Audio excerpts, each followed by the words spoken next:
orang Islam doang berkuasa, Islamnya nggak berkuasa, ya kan? Karena orang Islam yang berkuasa sekarang Islamnya diinjak-injak sama penguasanya itu sendiri. Lihat coba sekarang berapa lamun lalaki nabi, lamun awewe siti. Cuman Siti bukan dari bahasa Arab. Nabi bahasa Arab. Soalnya Siti Hawa, Siti Iyo, Siti bukan maka kabeh we. Siti kabeh eta nabi kabeh. Mungkin gitu. bisa jadi dalam derajat yang sama ya. Ya maksudnya dalam kedudukan yang sama, cuman nggak beda. Tapi kedudukan yang sama dalam arti beginilah. Kalau kau ingin dianggap sebagai raja, jadikanlah perempuanmu sebagai mahkota. Kalau kau menjadikan perempuanmu sebagai sandal, maka dirimu tidak lebih kurang lebih adalah sebatang kaki gitu loh, paham gak sih maksudnya?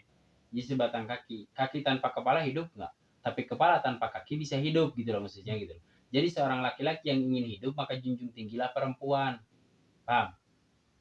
Gitu loh. Nah sekarang kalau misalnya kedudukan, bicara soal kedudukan, Rasulullah SAW kedudukannya sangat tinggi di sisi Allah Subhanahu Wa Taala gitu kan. Dan orang-orang yang dicintai di sisinya disamakan gitu, posisinya ada di sampingnya Rasulullah gitu.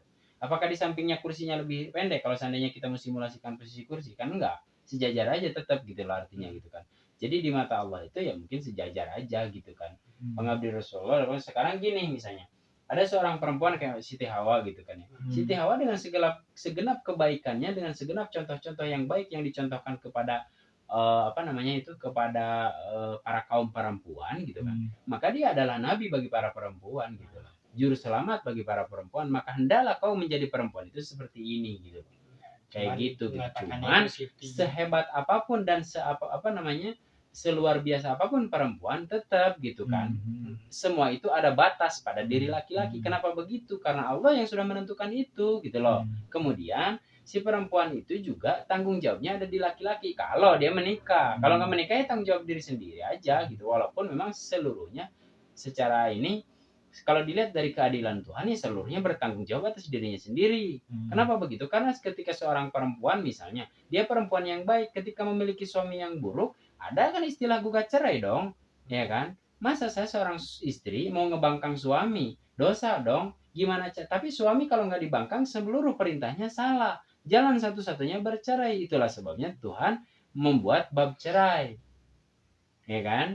Karena ada batas bagi seorang perempuan. Nurut kepada perintah Allah tanpa ridho suami salah, nurut kepada perintah suami di luar kebenaran Allah, gitu loh. Sedangkan suami kan nggak ada istilah nurut pada perempuan, karena dia yang membuat aturan, gitu loh. Nah sekarang sehebat-hebatnya para Siti Hawa, kemudian para istrinya para nabi yang mengikuti suami, semuanya itu mereka mengikuti siapa?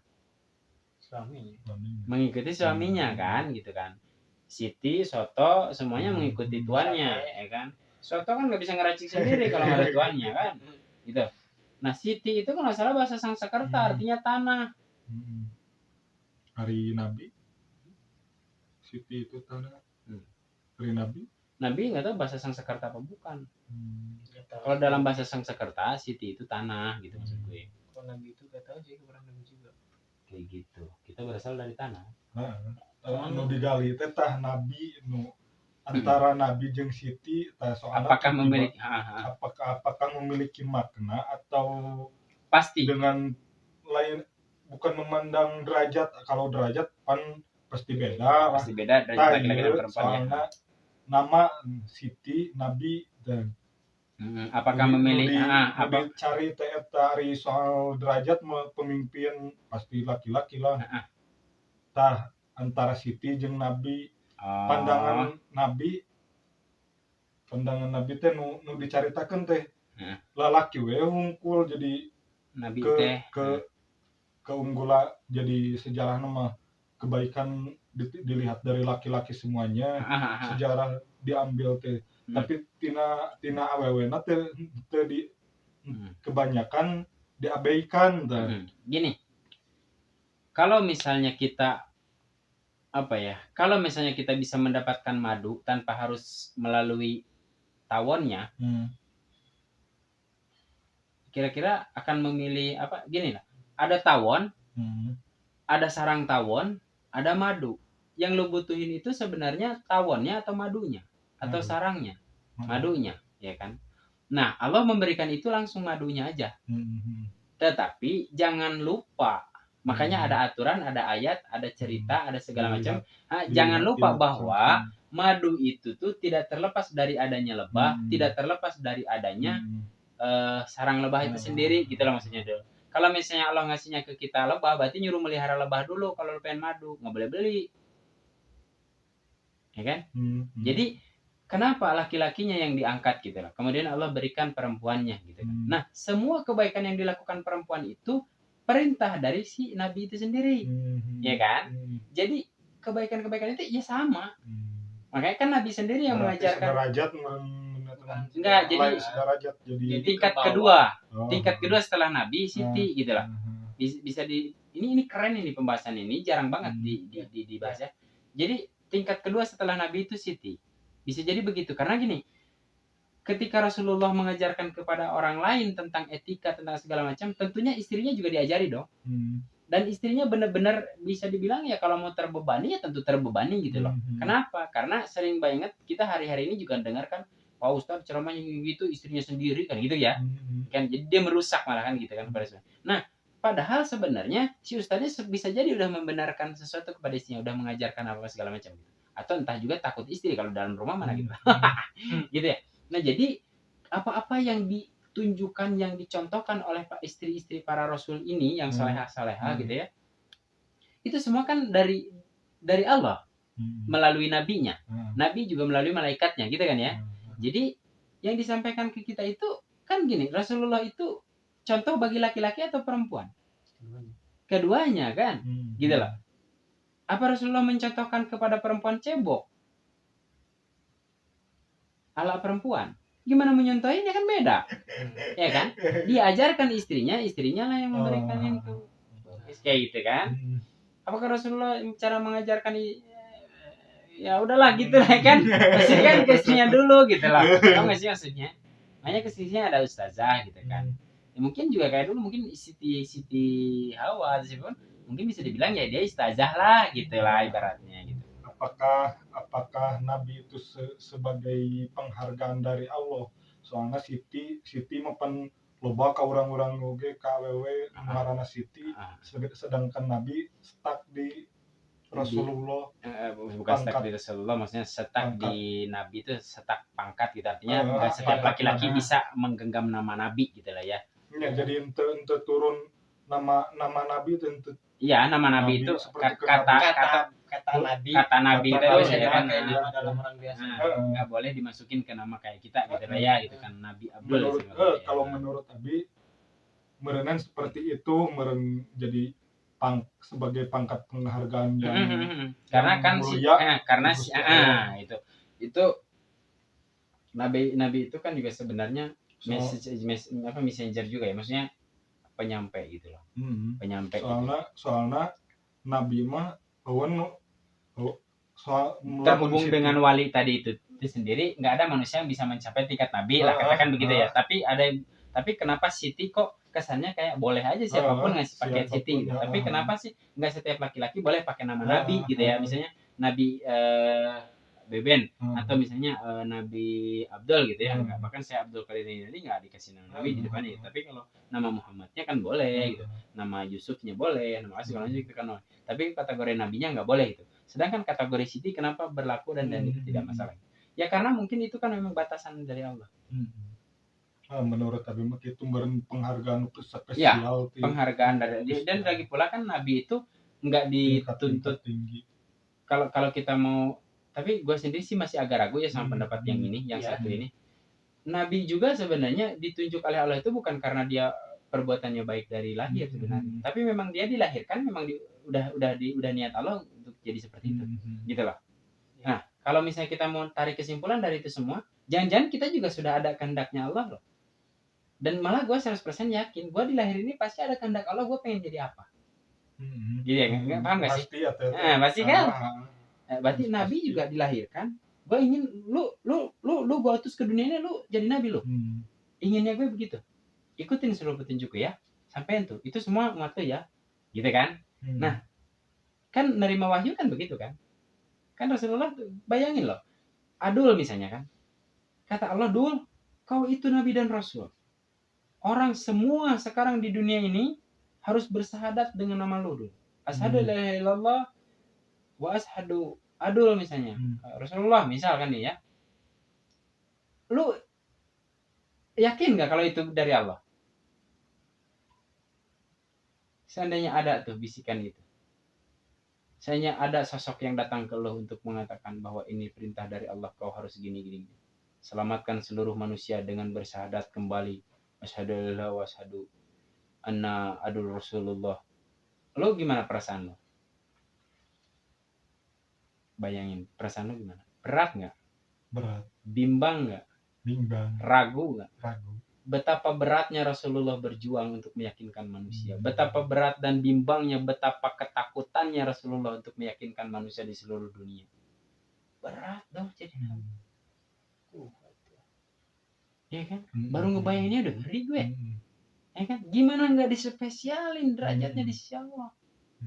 Perempuan mencoba-coba lagi. Sekali sikat aja. Berat banget gitu. Yang jadi wali gak di kalau jadi pertanyaan bila tadi itu diperdebatkan teh eta intinya itu ya kunaon teh ari awe bisa iya ngarak berarti memang sebenarnya dulu mungkin nama Siti itu kan gini, di dalam Al-Qur'an juga kalau nggak salah nggak ada Siti, nggak ada, adanya Hawa. Ya kan. Nah manusia aja yang pakai tanah Hawa. Kok tanah Hawa? Iya Siti Hawa. Kan tanah Siti itu ada bahasa Sanskerta. Bahasa Sanskerta itu agama, dalam bahasa Sanskerta lo tau nggak? Dalam bahasa Sanskerta agama itu itu artinya tidak, gama itu kacau balau. Jadi agama itu kacau balau. Orang beragama orang yang tidak kacau balau. Orang yang beragama yang tidak kan agama itu kan tidak. Itu tidak, agama itu kacau balau. Kalau orang yang beragama itu berarti orang yang tidak kacau balau. Paham gak sih? Agama itu kacau. Artinya itu kacau. Agama apa tidak? Itu tidak. Agama itu kacau balau dalam bahasa Sanskerta. Makanya orang Sanskerta mengakui orang beragama itu adalah orang yang bertidak kacau balau. Paham gak sih kalau mau pakai imbuhan lagi? Cuman kan imbuhannya mau dipakai juga di harti. Jadi imbuhannya kan nggak perlu dipakai di harti kan. Ber itu kan kata imbuhan. Nggak perlu dipakai dong. Berarti yang tidak kacau balau. Yang tidak kacau balau gitu kan. Karena agama itu ya segenap aturan yang ada di dalam wadah itu sendiri. Jadi ya orang yang beragama itu orang yang punya aturan. Aturan Allah gitu kan. Tapi yang tidak beragama jadi juga teratur aturan gitu, aturan yang mana yang dia taati? Aturan alam semesta, aturan hukum negara, aturan hukum kemanusiaan yang diatur oleh negara gitu kan. Dia tidak sadar apa yang dia lakukan itu memang itu tuh aturan agama. Cuman karena dia tidak yakin adanya Allah, maka dia tidak mau mengakui bahwa itu adalah aturan Islam. Gitu. Nggak paham gak sih? Gue nggak enak kalau nggak paham. Baru baju wae na lemari berantakan kayak tetap beragama. Kacau, enggak tinggalin aku mah. Bergama berantakan. Kalau pakai tidak berantakan. Tidak beragama gitu. Tidak beragama itu kacau balau atau berantakan. Beraturan. Beragama itu beraturan. Jadi kan kalau dengan aturan kan semuanya enak. Gitu. Jadi kalau dengan tertata beraturan. Itu tidak, gama itu kacau balau. Jadi tidak kacau balau gitu. Tidak, gama kacau balau. Tidak berarti kacau balau. Ada grup band tuh, ada grup gitu. band namanya. Jadi kalau gama itu kacau balau. Kalau pakai selamatlah kacau balau itu. Allah. Ada grup band gama berarti artinya kacau balau, grup kacau balau. Namanya kacau balau ya. Cuma tadi dalam permasalahan kenapa sih yang diceritain gitu kok ke apa sih keunggulannya para nabi, kan para Siti enggak gitu kan. Ya mungkin bisa jadi kalau seseorang menceritakan keunggulan nabi, ya Siti juga pasti ke bawah gitu. Sebenarnya lebih efisiennya nggak gitu. Kalau menurut saya lebih efisiennya orang yang menceritakan keagungan seorang Siti, dari mana dia belajar? Harusnya Siti sih. Dari Nabi, ya kan? Oh berarti ada yang lebih tinggi dong dari Siti. Ya iya. Siapa? Yusuf. Aceh lebih tinggi dari Siti. Kok bisa? Sejarah Siti suaminya Aceh. lain eta lebih tinggi. Lain maksudnya lain lebih tinggi, kebanyakan sejarah gitu yang diceritakan tidak Yang diceritakan itu tentang nabi dan laki-laki aja gitu kan gitu. Kenapa sih nggak ada yang diceritakan tuh kebaikannya tentang Siti gitu kan, perempuan, atau katakanlah mungkin ceritanya nih perempuan sawara jadi ngeklop gitu. jadi dari 25 tuh sebagiannya perempuan lah, katakan mungkin 15-nya laki-laki, 10-nya perempuan, katakanlah. Kenapa nggak begitu gitu. Ya sekarang begini, dari kalau misalnya dari 25 nabi yang luar biasa kisahnya, 15 nabi yang 10 istri-istrinya aja gitu kan. Kan orang nanya, istrinya siapa? Istrinya Nuh. Nuhnya hebat nggak? Udah hebatan istrinya kok. Sehebat-hebat istrinya dia dari siapa belajarnya? Dari Nuh. Jadi hebatan guru, hebatan murid. Kan soalnya aya pemajikan anu sasa eta naon? Yang istrinya Nabi Nuh. Istrinya Nabi Nuh ya? Bukan. Nabi Nuh anaknya. Nabi Lut. Istrinya Nabi Lut, Nabi ada memang benar. Ada istrinya Nabi Yahya, Nabi Ayub ya. Enggak. Nabi Ayub bukan. Pokoknya ada. Kan kayak gitu benar. Nabi Lut. Nabi Lut itu kaum Salud, kaum Samud, kaum Sodom ya. Sodom, Nabi Lut itu ya, Sodom itu laki-laki semua. Ya intinya bukan kaumnya, intinya yang maksud Adul itu ada seorang nabi yang istrinya pembangkang. Ada yang diiming-iming harta itu kan, gitu. Itu ada tuh. Ada kok dikisahkan pakai kartun tuh juga ada kan, difilmkan itu. Nabi siapa itu lupa lah ya. Benar ada. Nah, itu gimana tuh maksudnya dulu? Jadi gimana? Kemarin jadi lebih mulia itu soalnya aya ya kan masalahnya gini. Jadi Siti gitu kan, ketika misalnya kalau Nabi mau disederajatkan sama Siti kalau seandainya ya kan, tapi kok ada gitu kan istrinya seorang Nabi yang baik, ada yang buruk, tapi Nabi nggak ada yang baik, nggak ada yang buruk, tapi Nabi nggak ada yang buruk gitu loh maksudnya. Paham nggak sih? Jadi Nabi itu sudah dijamin gitu loh, Siti nggak dijamin. Itu paham nggak? Makanya boleh aja gitu Siti. Jadi kalau Adul mau pakai Nabi silakan kalau udah bisa ngejamin seluruh tindakan dan perbuatan, ucapan dan setiap kedipan matanya itu adalah kebenaran ilahi. Ada Nabi Adam atau makan baholi. Kan dia belum jadi nabi. Belum. Kan nggak ada. Sesungguhnya proses itu Nabi Adam nggak ada. Adam. Mata iblis mau sujud gak ada Adam. Ada jadi nabinya. Mulai klop nggak? Mulai udah nggak terlalu kusut ya? Oke siap lah kalau gitu.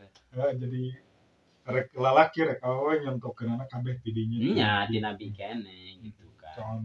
Tapi kalau kita mau mau menyerahkan kepada ilahi, terserah Allah. Mau perempuan dijadikan nabi, kita nggak punya urusan gitu kan. Cuman Allah melakukan itu semua pasti Allah itu kan sudah membuat aturan sedemikian rupa sebelum penciptaan itu dimulai. Maksudnya teh contohnya maksudnya teh tadi teh sejarahnya teh cokot di awewe tak kerak wewe gitu. Kalau ngopi enak nggak nih ngopi? Namun keur lalaki di nabi tak gitu. Sejarah teh nu dimaksud teh eta sejarah diambil. Tapi kenapa gitu ya kok perempuan juga dari nabi, laki-laki juga kenapa dari nabi gitu. Karena gini, terkenalnya kesalehahannya seorang istri nabi, dia belajar dari suaminya gitu loh. Nah, siapa yang bisa mengikuti Rasulullah, maka dia pasti akan seperti Siti Hawa, katakanlah begitu. Maka dia akan seperti Siti Aisyah seperti itu, atau Sitinya yang sampai sekarang masih kontroversial. Ya kan Siti Aisyah masih kontroversial sampai sekarang. Ada kok yang menuding Siti Aisyah ketika Rasulullah wafat dia kabur? Ada melarang kan dia. Iya kan? Melarang dari Siti Aisyah lain melarang nanya kunaon cenah. Naon lila-lila teuing salat. Iya, ada kok sejarah itu simpang siur kok. Ada yang mengatakan Siti Aisyah itu ngumpul sama orang-orang Syiah kok, membentuk pasukan untuk nyerang Abu Bakar apa siapa itu. Jadi banyak kisah-kisah semacam. Cuman kita udahlah lupakan itu. Intinya yang perlu kita ingin hidup baik, ambil kebaikan. Tapi iya mah digali teh yang meluruskan gitu, sangkan ulah ada yang dongeng. Iya betul dul. Dengan cara menggali kita bahkan gini, kita akan melihat ini maksudnya apa nih? Ayo we dena bayangan orang tuh iya, bayangan. Benar. Padahal mah bohong. Padahal sebenarnya dengan kita menggali lebih dalam tentang kebenaran Allah gitu ya, tentang kebenaran Islam itu sendiri, kita juga akhirnya nggak peduli tuh. Rasulullah ditinggal sama Siti Hawa gak ada urusan. Rasulullah Abu Bakar Siddiq sama Ali bentrok, mereka kok memperebutkan kuasa, gak ada urusan kok. Urusan gue Rasulullah dan Allah. Udah itu doang. Jadi lu nggak mau ada rukun iman yang harus beriman kepada 4 sahabat? Ada nggak? Nggak usah peduli mereka mau ribut apa urusan mereka. Ya kan? Toh pada hakikatnya mereka dengan gue nggak ada bedanya kok. Bedanya di mana? Kalau gua sama Rasul beda. Gua sama Nuh beda. Gua sama Abu Bakar. Soal waktu aja kalau gua yang lahir duluan pada saat itu, kemungkinannya 2 kan, gua jadi sahabat, itu jadi musuhnya. Hari ini yang bisa gua lakukan apa? Jadi musuhnya doang yang bisa gua lakukan hari ini dengan Rasulullah. Caranya ingkar. Kalau soal gitu Siti Aisyah itu kan pas dia ditikah sama Rasul itu kan dia dalam usia kekanak-kanakan. Terus menuduh Rasulullah pedofil gitu ya? Terus nuduh kan orang-orang kan ada yang nuduh pedofil Rasulullah gara-gara nikah, pada itu kan budaya. Jadi katanya ada pas waktu itu Siti Aisyah itu usianya terlalu muda. Jadi pas waktu itu Rasulullah Siti Aisyah itu pasakannya juga enak gitu kan. Kurang itu. Cuma Rasulullah tidak mengatakan di depan Siti Aisyah masakannya kok. Rasulullah nggak mengatakan di depan Aisyah bahwa masakannya Aisyah itu nggak enak. Dia tidak mengatakan seperti itu. Enggak gitu.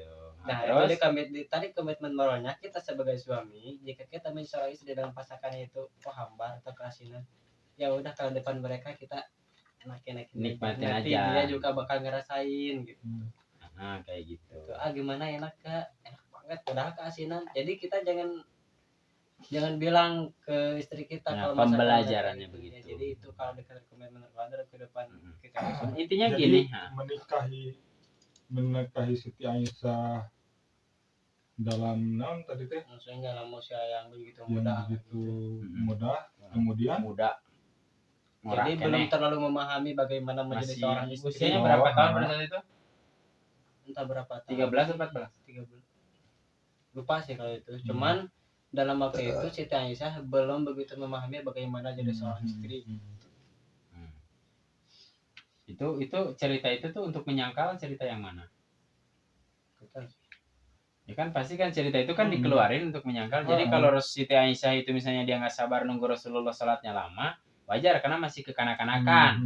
Itu kan untuk menyangkal, maka membuat cerita. Gua khawatirnya itu bohong tuh cerita itu. Hanya ingin ngebela aja gitu. Kan orang kadang-kadang gitu. Kalau udah fanatik segala cara dilakuin tuh.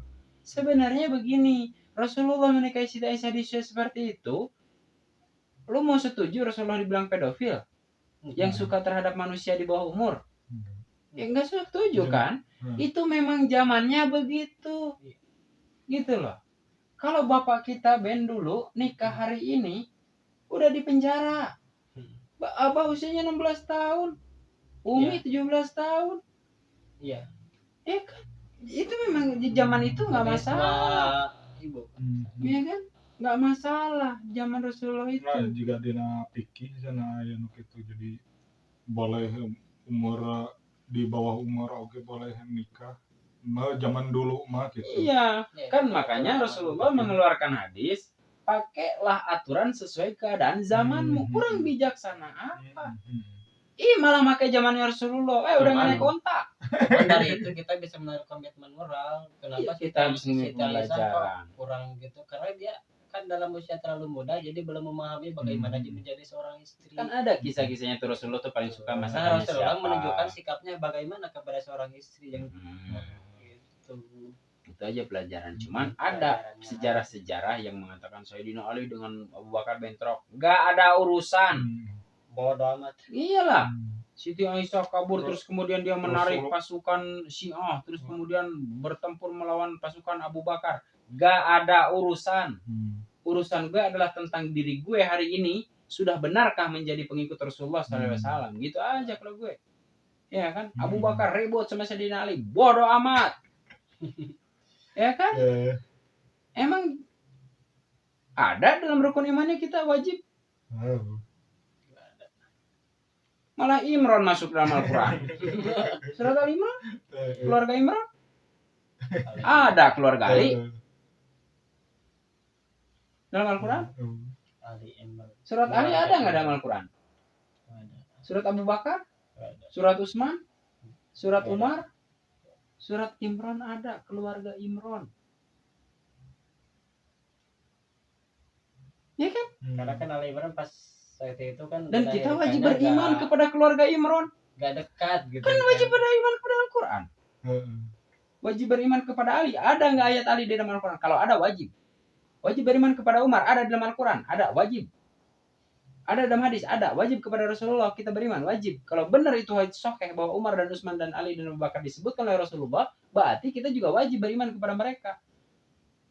Beriman pada mereka dalam arti di situ wajib kita meyakini bahwa dia ada. Tapi dia ribut, nggak ada urusan ributnya. Habib Rizik gini itu nggak ada urusan. Yang penting gua mencontoh kebaikannya, mengambil ilmu-ilmunya. Tapi dia juga kan buruk-buruknya jangan diambil goblok. Dia juga manusia, wajar melakukan kesalahan. Salahnya jangan diambil. Gitu. Berarti kalau gitu Rasulullah kalau melakukan kesalahan yang mana Rasulullah yang dilakukan? Benar nggak? Gitu caranya. Tegas aja kita ngapain? Gas dan tegas. Gitu. Terang terus terang pilih dia jadinya kan. Gitu. Kayak nggak ada gue benci ulama itu, nggak ada gue. Gus Miftah gue cintai. Ya kan? Gus Baha gue cintai juga, apalagi tuh hebat banget dia. Gue Sakur gue cintai. Habib Rizik gue cintai. Nggak ada gue tuh cintai ini, benci ke ulama ini. Apaan? Anjing aja bisa ngasih gue pelajaran, apalagi manusia. Bener nggak? Nah itulah kalau gue gitu kan, harapannya sih teman-teman juga begitu gitu. Gak usah karena fanatik ke Habib Rizik benci ke ulama yang lain, karena fanatik ke ulama yang ini benci ke Habib Rizik. Apa urusannya? Siapa yang ngajarin kebencian? Ada nggak? Kudu dihilangkan kapernya. Nah begitu. Gua kagum, gua cinta sama setiap ulama semuanya. Ya kan? Tapi dia kan ulamanya kayak gini. Ya udah, kalau lu nggak setuju bagian itu, nggak usah ngambil bagian itu. Gitu loh. Iya. Kayak gitu aja. Jadi kembali ke masalah tadi. Nah, kembali ke masalah tadi juga begitu.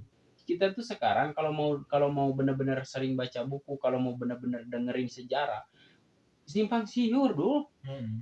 Ali sama Abu Bakar bentrok lah. Ali sama dipikir-pikir, terus mau ngapain? Yang naon? Terus kita mau pikir, gue jadi tim Abu Bakar, lo jadi tim Ali ya, kita ikut kayak mereka perang. Apaan sih? Terus juga mereka kalau berperang apa masalahnya? Ya enggak? Kan soal perebutan kekuasaan katanya ketika Rasulullah itu kan aturannya jatuh kepada Ali karena sebagai mantunya kan. Kenapa katanya malah ke Abu Bakar gitu, yang orang lain gitu loh. Kok orang lain mereka bersahabat kok? Gimana ceritanya? Bahkan Ali yang terakhir sebentar lagi. Mudah-mudahan sahabat-sahabat Nabi kan yang paling pertama itu kan. Kalau nggak salah Abu Bakar kan jadi sahabat pertama itu. Jadi sahabat pertama Rasulullah itu Abu Bakar. Ya nggak salah. Lain meninggali Sayyidina Ali jeung Abu Bakar itu sahabat Nabi, berarti geus deukeut. Jeung apal mana baik mana benar meureun. Asa kurang masuk akal gitu. Iya, kalau bentrok ya. Lamun bentrok. Yang bentroknya bukan Ali sama Abu Bakarnya, para pengikutnya dia. Kalau itu masuk akal. Itu, para pengikutnya yang bentrok. Ya kan, dibumbuin lagi, diracikin lagi sama kaum biadab. Akhirnya kita sekarang kayak gini kan, ada Sia, ada ini Saung apa segala macam kayak gitu kan. Padahal madhab itu. Iya, mazhab ini disebut-sebut. Dulu kan Beben pernah kejebak tuh, ngomongnya ke gue lagi salah orang. Berarti kakak nincak 2 perahu. Gue ketawa geli pas mau berangkat ke masjid salat Idul tuh itu. 2 perahu dia mana? Ya kan? Lagi gimana? Celaka semua orang. Ya kan? Mas Syafi'i bayar zakat pakai duit. modar lah tuh. Kasihan lah. Ya papa gue yang di Cibubur Syafi'i dia. Jadi apal Kirain jagat pakai duit, ke neraka dong pangkat gue. Buset kejam amat. lain apal madhab teh kur ngaranna unggul tapi esi-esina teh arah.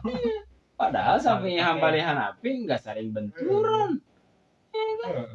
Dan ulama dulu Santuy aja. aja. Nu eta na we. Pengikutnya paciwa teu parogu. Ya biasa namanya juru masak santai aja pasti dapat daging. Masyarakat bukan bagian ribut. Padahal eta madhab nih pernah dengar hasil lagi kayak gini. hasil pikiran mana Dari pikiran kamu masing-masing Pendapat. kan. Ya kan pendapat Imam Malik, pendapat Imam Syafi'i, pendapat Imam Hanafi, Abu Hanifah, Ibu Hanifah. Mana dalilna kok? Pernah juga dengar kayak Tang gini. kain kita malah jadi kadinya Di jika kampung tuh pernah dengar gini juga. Kalau kita misalkan berwudu mazhab Imam Maliki, kita sholatnya juga harus mazhab Imam Maliki. katanya gitu ya. Jadi kita Ya jangan- harus semuanya. harus semuanya. Masalahnya orang mazhab Imam Syafi'i bayar zakat kenapa pakai duit? Ya kan? Nah, ada alasan taklid. Jadi kebanyakan alasan akhirnya. Lain rukun iman pernah aya 7 Tujuh. aya madhab iman Iya. kepada madhab. Ada dulu pernah gua dengar gini, kalau kamu nanti ditanya katanya, kalau kamu bukan bagian dari salah satu imam yang 4, kamu ke neraka. Buset deh. 7 dong rukun iman gue. Ari nabi gitu bukan madhab. Nah, buset Rasulullah. Kurang ajar gua gampang juga tuh orang ya. Rasulullah ke neraka dong. Kayak tuh cuman madhab itu setelah para rasul. Iya, sekarang Rasulullah nggak pakai mazhab. Syafi'i apa Hambali Rasulullah? Masalahnya jawabannya sederhana, dia bilang, kan Syafi'i Hambali Hanafi itu tuh mereka itu menjelaskan ke kita tentang bagaimana Rasulullah sholat. Kenapa sholatnya kutak-kutak ada, yang jarinya dibelokin ke kiri sedikit ada, yang lurus ada, yang ini dirapetin ada yang menggak begini. Berarti Sholat itu generalnya bisa dibilang ya di dalam ibadah muslim. Sholat aja udah macam-macam banget dalam sholat aja itu kan. Mazhab ini siapa yang punya? Mazhab jecang begini juga siapa yang punya? Mazhab ini siapa Ya yang punya? ulah kunut deh. Iya coba tuh. Persis. Muhammadiyah juga. Ulah aya nama ke bismillah sana sholat. Jadi faktanya yang terjadi tuh gini dulu. Rasulullah kan bersabda, ya kan? Celakalah bagi umatku apa gimana kayak gitu kan? Kecuali mereka-mereka yang tidak meninggalkan Al-Qur'an dan hadis kan gitu ya. Ingatlah dua hal katanya gitu kan. Kalau kau ingin selamat, Al-Qur'an dan hadis gitu. Jangan lepaskan dua hal katanya gitu. Al-Qur'an dan hadis gitu kan. Karena sesungguhnya karena kelak nanti agama akan terpecah menjadi 73 golongan Islam, 72 golongan Nasrani, 71 golongan Yahudi, itu katanya. Ada yang bilang juga 7. Cuman kalau kita mau menelusuri definisi 70 itu dalam bahasa Arab dahulu, kalau menyebutkan sesuatu yang tak terhingga itu pakai istilah 70. Orang Arab dulu begitu. Istilah 70. Jadi mungkin istilah 73 itu sangat banyak. Dan lucunya hari ini orang bikin mazhab. Semua ngaku ahli sunnah wal jamaah. Gitu loh. Coba si Jabariyah juga ngakunya gitu kok. Saya tuh pegang Al-Quran dan hadis. Anu tengah madhab. Iya kan? Islam. Ada nggak hadisnya? Kata Rasulullah, bermazhablah kamu kepada Syafi'i. Syafi'i lagi cana aya. Kemudian itu zaman Nabi Musa bukti jauh. Yo nangtukeun bisa nangtukeun kena neraka. Ngalewatan Gusti Allah. Neraka punya dia. Jadi dia cari duit dan jualan neraka masuk surga. Hanya umatnya goblok semua kan. Bingung sih masalah mikiran madhab orang. Iya makanya saya dari dulu nggak mikirin mazhab gitu. Saya tuh nggak mikirin gitu. Tapi saya belajar dari mereka semua. Diambil. Gitu loh, diambil. Gitu loh. Kata Imam Syafi'i begini. Dan diajarkan sama orang tua saya wudu gitu.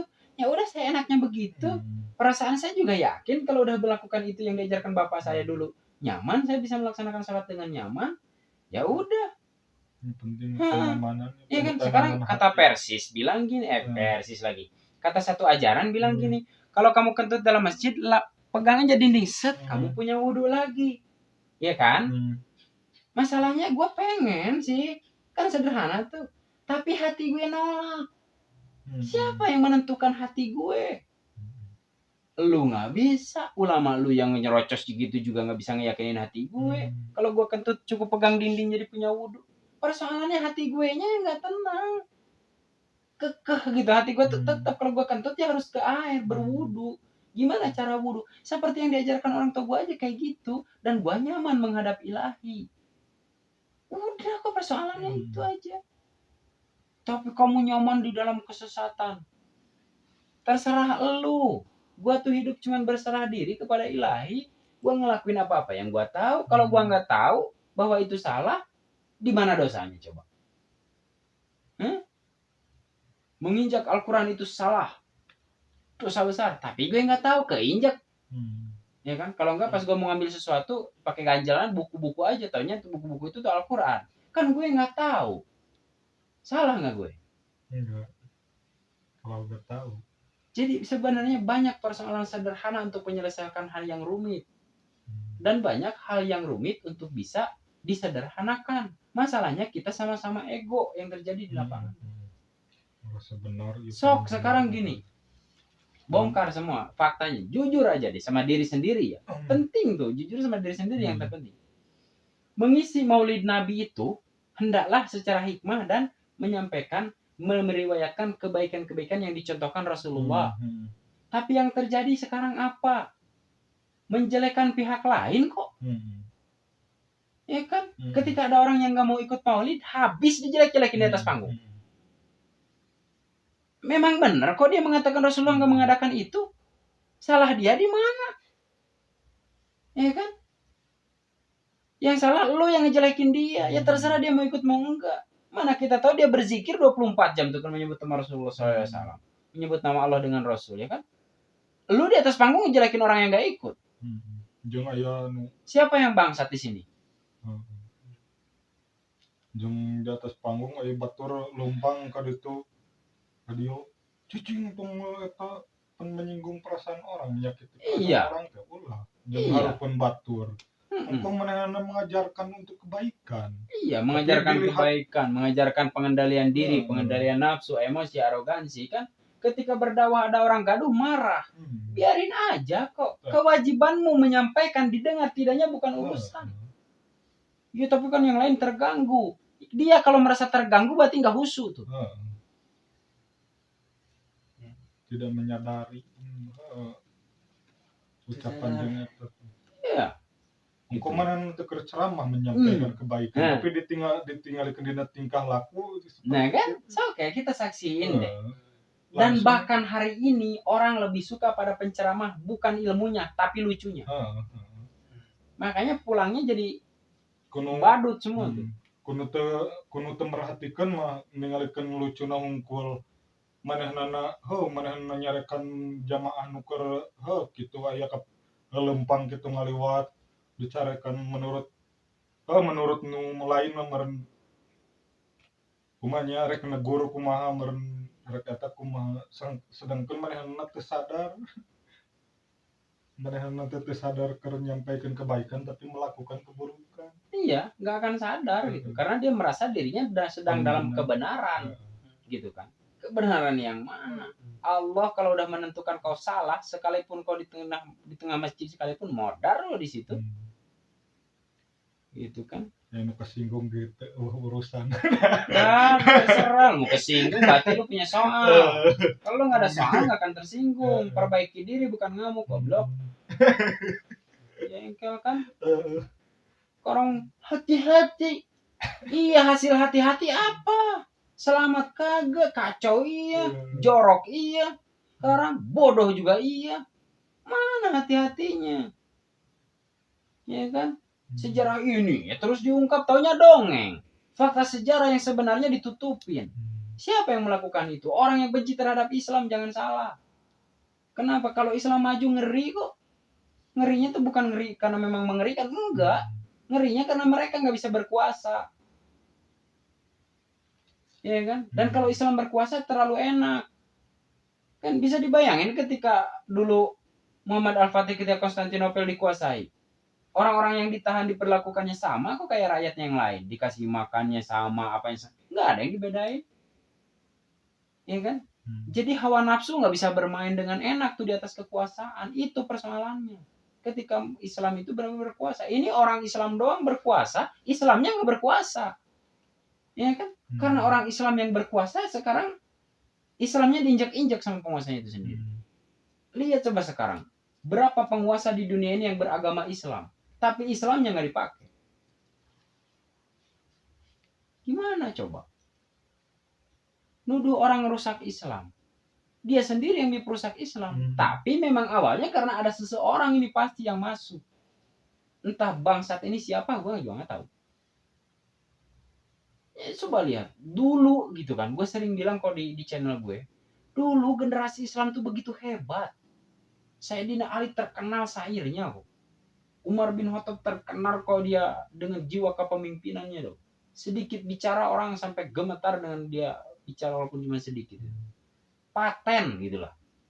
Lah sekarang ngerocos aja 3 jam tuh di atas panggung minta bayar 50 juta. Umat goblok nggak kelar-kelar. Mana buncir. Iya kan? Diri sendiri aja untuk perut makin besar. Nampung anak yatim, kumpulin semua anak yatim. Dia cari kekayaan di situ. Anak yatim tetap aja kebelangsak kok. Kelaparan, nyolong. Sedangkan eta teh nu ngopi eta anak yatim teh, naon rezeki anak yatim teh dosa. Iya neraka lah jelas dalam Al-Qur'an. Ya kan? Kenapa gitulah hal itu terjadi, kenapa? Pasti Adul udah punya jawabannya. Mungkin Beben juga sekarang udah punya jawabannya. Tapi yakin gua dulu Beben nggak punya jawabannya. Kenapa sekarang kita terpuruk? Rasulullah nyuruh kita belajar naik kuda dan memanah. Kenapa? Tapi kan sekarang zaman senapan. Jangan salah, kalau meteor jadi turun ke bumi, ada sisa manusia yang hidup yang digunain panah, boy. Seluruh besi kesedot kok. Bisa jadi perang dunia ketiga malah kita udah nggak punya apa-apa kok. Bukan kita ya, maksudnya nanti setelah kita gitu lah. Ya kita nggak tahu masih ada atau tidak kan gitu ya. Bisa jadi cuman pakai kayu kita perang kok. Cuman panah kok yang kita pakai kok. Ya kan? Sinso nggak ada, apa nggak ada. Pakai apa? Pakai batu kita nebang pohon. Ya kan? Yang keras apa? Kan ketarik. Besi kan mengandung gaya magnet. Ketarik semua. Tanah juga semua besi. Ya kan? Tidak seperti kayu. Kayak gitu loh. Tanah-tanah gembur tanpa ada zat besinya. Ngalalap merincak tanah gembur jadi namun zat besinya ketarik kabeh mah. Cuman kan nggak mungkin gitu kan. Tapi besi-besi yang sudah nyata di atas permukaan habis semua. Kalau kita masih hidup ya udah. Gitu. Islam kok. Bapak kesehatan dunia yang sampai sekarang masih jadi rujukan para ahli kesehatan siapa? Ibnu Sina. Ya kan? Hebat nggak Imam Ghazali 19 tahun udah jadi rektor? Tahu lu rektor? Rektor tuh pemimpin utama loh sebuah kampus tuh rektor. Ilmunya paling tinggi di kampus dia rektor. 19 tahun Imam Ghazali muslim. Lah sekarang muslim.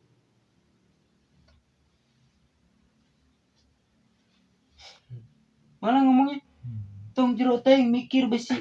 Lebih baik gila daripada waras tapi goblok. Aku waras. Ngaku waras tapi gelo. Gila. Dengaran aku-akuan salah. Iya, namanya ngaku. Belum tentu bener cik batur. Iya. Dirinya bener. Sebatur jebet gelo bagaimana nu gelo. Makanya itu kan gitu loh. Kode jong hati-hati eta kebanyakan hati-hati enggak pernah ngecapai apa-apa tuh. Hati-hati jang tong daek di kota teh kieu. Padahal ternyata dia dibalik ngebacot dibilang hati-hati jangan ke kota, di kota tuh rawan kayak ini. Dia takut kesaingin. Nih kalau sampai anak ini ke kota nanti dia bakal jadi orang sukses nih. Di kampung nanti gua bakal kalah nih sebagai orang terkaya. Mana tahu begitu kan pikirannya. Sekarang kembali lagi ke masalah yang ya suka ngelarang orang berpikir dalam juga. Jangan-jangan begitu. Sekarang Biben lihat deh, jujur aja coba. Ada nggak sekarang orang yang mulai ketindas sama pengetahuan Kakang secara agama? Sampai cengok kemarin. Banyak. Ya kan? Itu yang ditakutkan. Apakah gue jadi tersesat? Enggak kok, perasaan. Tapi yang pasti gue pasti berbeda dari yang lain.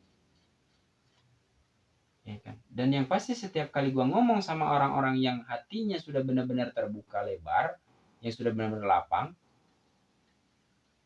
pasti masuk dan lebih mengerti. Ya kan? Kecuali yang sudah mengcover dirinya oleh kebenaran-kebenaran yang entah gitu ya.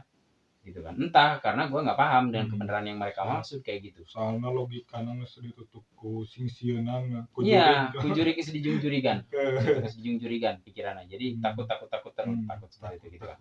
Kayak semacam itu. Sedangkan saya nggak pernah memaksa orang untuk berpikir untuk menyesuaikan diri seperti saya, enggak kan. Dari awal Adul kenal saya aja, saya selalu bilang, Dul, apa yang gue sampaikan lu pikirin. Lu juga punya otak yang harus lu gunain. Karena nanti Allah akan bertanya, kau gunakan akalmu untuk apa? Apakah untuk memikirkan kebenaranku? Atau untuk berjalan di jalanku? Atau harta paling mahal itu tuh kau gunakan untuk apa? Dikiranya harta paling mahal kau akan ditanya cuman karena hartamu, belanja mahal, segala macam. Ya kan? Nih, yang paling mahal nih, isi kepala nih.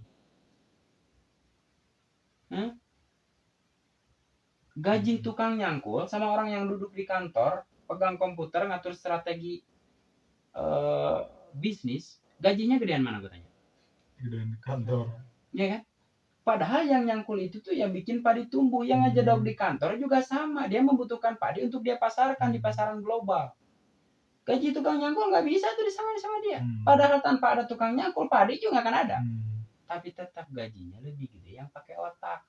Harta yang paling mahal berarti yang mana? Kita salah sangka mulu, sangkanya duit. Makanya orang lebih memilih mati demi duit, kan goblok lagi tuh.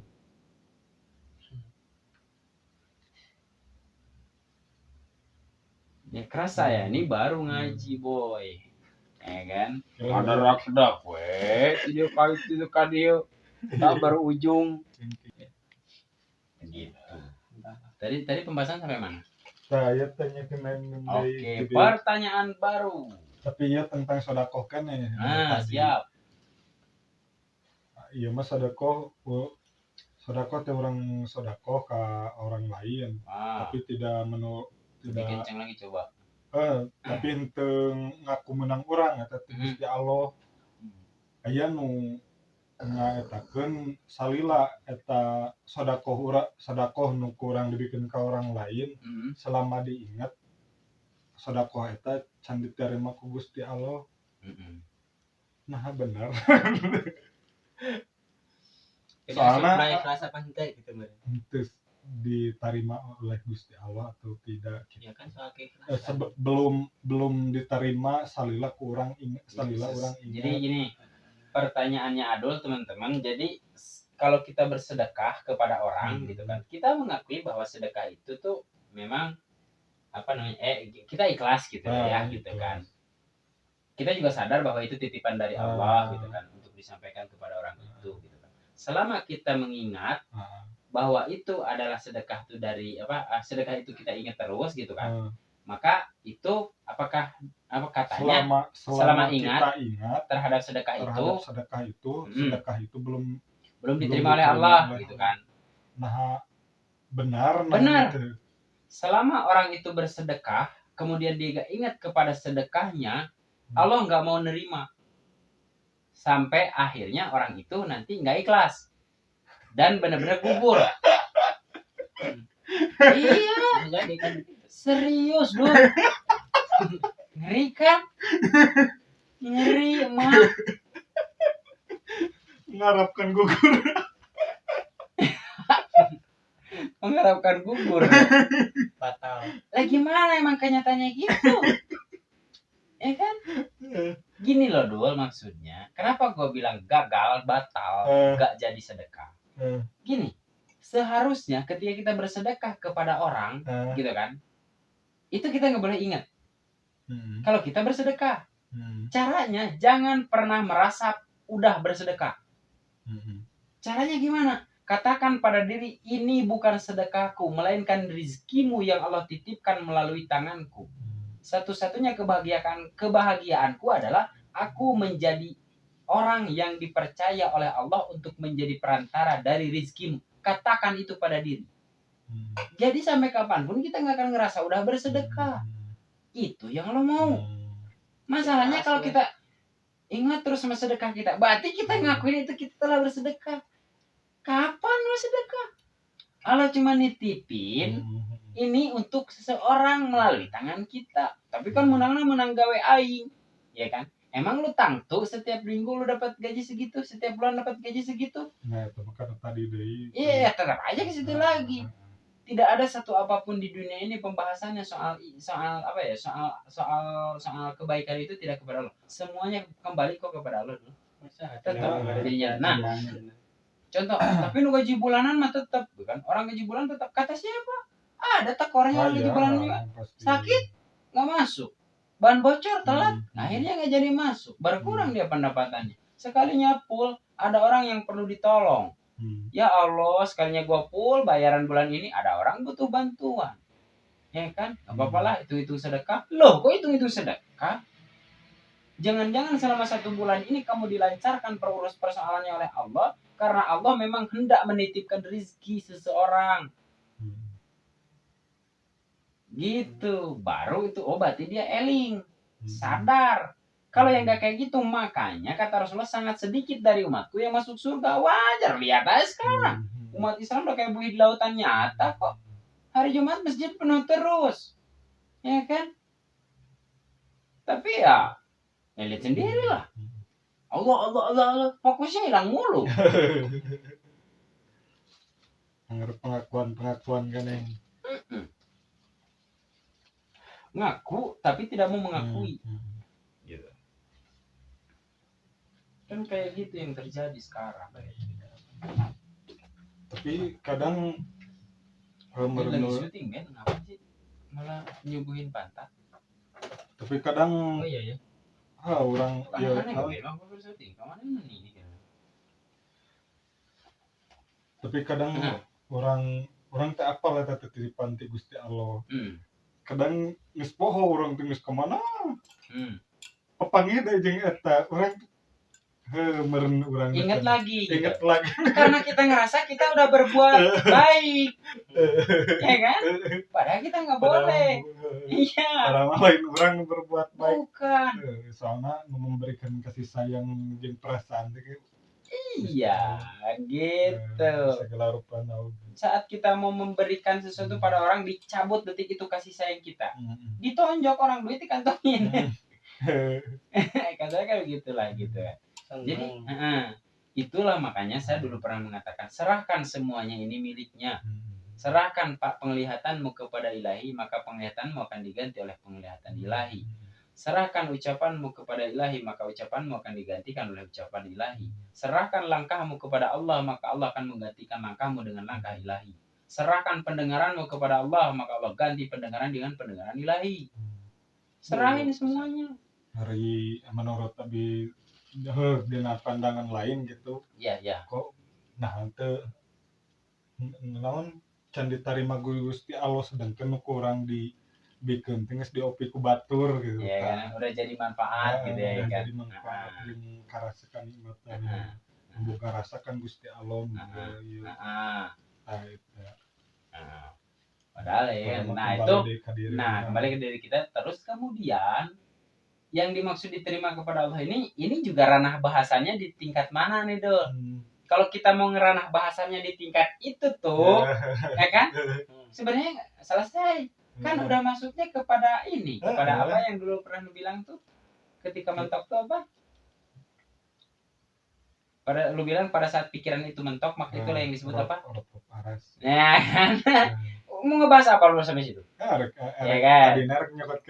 Ya nggak bisa kalau lain menurut gitu. Kesimpulan anak. Ya.